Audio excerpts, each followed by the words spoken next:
Good evening, Titans. And tonight we're going to do 11.2, Part 2, and we're going to deal with graphing rational functions. Now, let's go back to Chapter 10 for a moment when we studied how to graph quadratic functions and parabolas.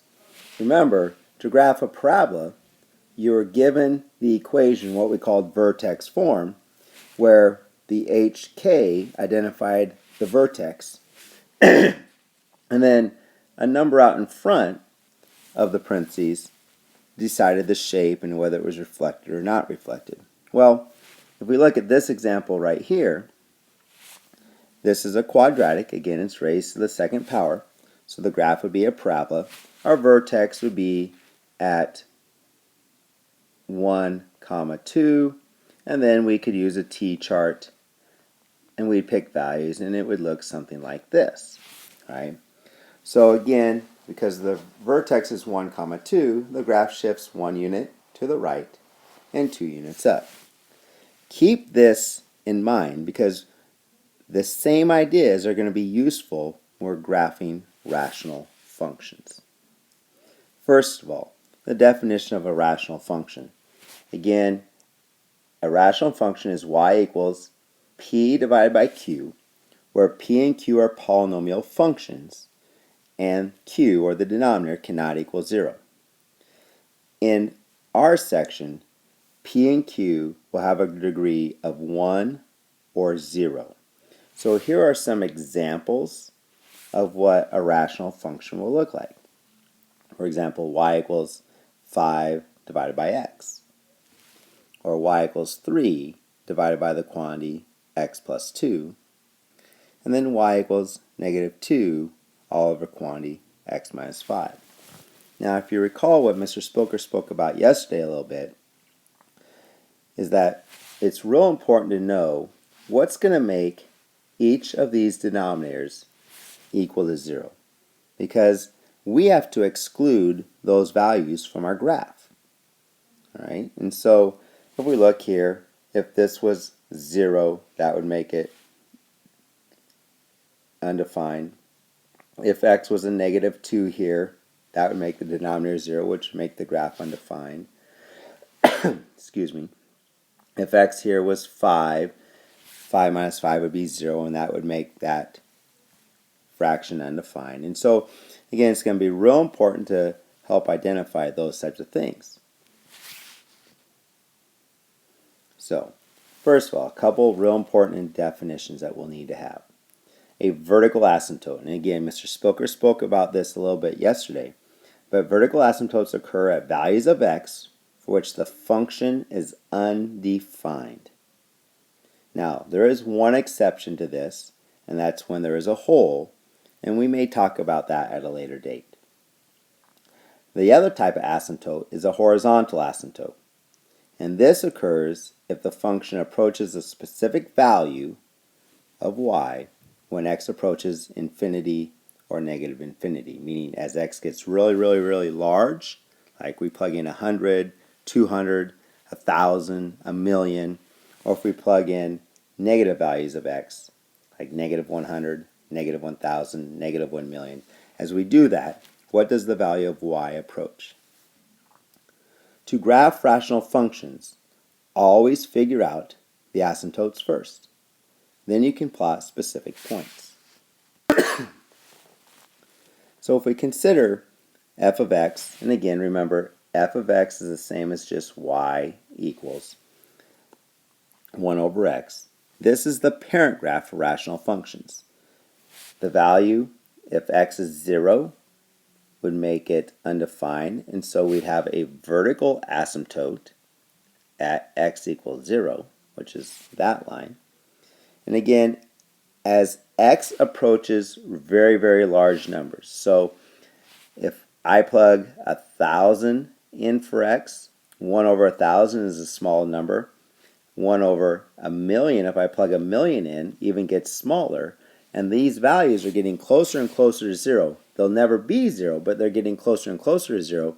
So my horizontal asymptote would be at y equals 0. So that's the most important part first, is to identify where those are.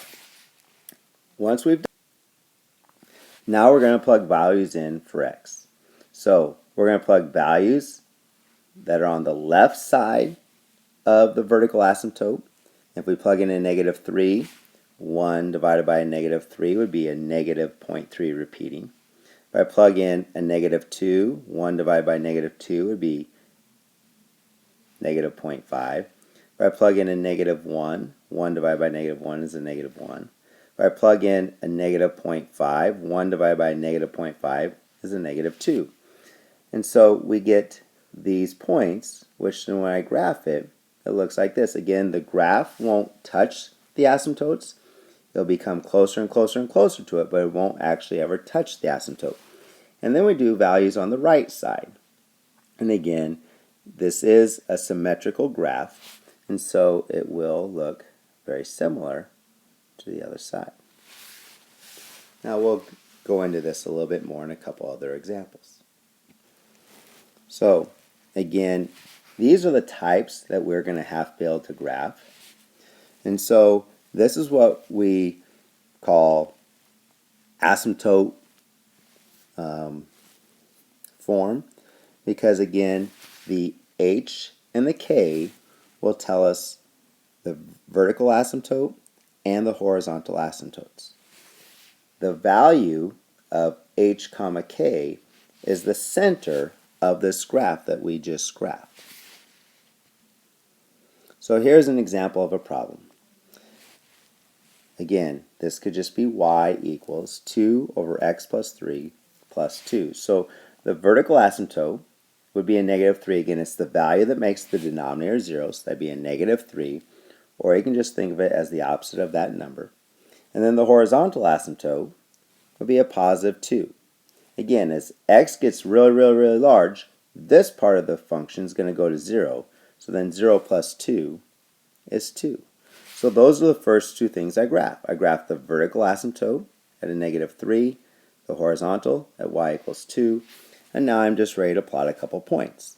I usually pick a couple points to the right of the vertical asymptote and a couple points to the left, and I plot those, and then it just gives me a general idea of how close I come to the center with my hyperbola. So last two examples. So in this case, if I look at the vertical asymptote, it'd be x equals 0 because that's what makes the denominator 0. And then as x gets really large, y is going to approach 0. So those are my two asymptotes. So I graph my vertical one and I graph my horizontal one. And now I'm just going to plug in a couple points. So I'm going to plug in 1. That's a value on the right side. -2 divided by 1 is a -2. So I plugged in 1 and I got a -2 down here. So that means on the right side of the vertical asymptote, the graph must be below, which that's what makes it reflect. And now I'm going to plug in a -1. Well, if I plug in a -1, -2 divided by -1 would be a +2. So there's the point. And then I graph that on this side. And there's a quick sketch of my hyperbola. If we look at the one here on the right, x equals 3 would be the value that makes the denominator 0. So there's a vertical asymptote at x equals 3. And then my horizontal, again, as x gets really large, that's going to go to 0. So my horizontal approaches 1. And again, if I use a t-chart, I'm just going to pick one value on the right side, which is going to be 4. If I plug in 4, 4 minus 3 is 1. 2 divided by 1 is 2. 2 plus 1 is 3. So when I plug in 4, I get 3. So that tells me that the graph must be above. And now I'm going to plug in 2 because that's the value on the left side. And when I plug in 2, 2 minus 3 is a -1. 2 divided by a -1 would be a -2. And -2 plus 1 would be a -1. So when I plugged in 2, I got a -1. And so that would tell me that this part of the hyperbola is below the horizontal asymptote. And there it is. That's graphing rational functions. And if we take a look at the next slide, the answers, and this is kind of what it would look like on the graphing calculator. Not quite so neat, but again, this first example had a vertical asymptote at 0, a horizontal at 0, and then it was a negative, which meant the right side was below and the left side was above. And then the 2 just tells me that from the center point, there's a point 2 units away and 1 unit down, and 2 units down and 1 unit away. And over here, again, the vertical end at 3, the horizontal at 1, it's positive, so that's why on the right side it's above and on the left side it's below. So again, just a quick demonstration of graphing rational functions. I know it was a little bit long, but be ready to do some of this in class tomorrow. Made with Doodlecast Pro.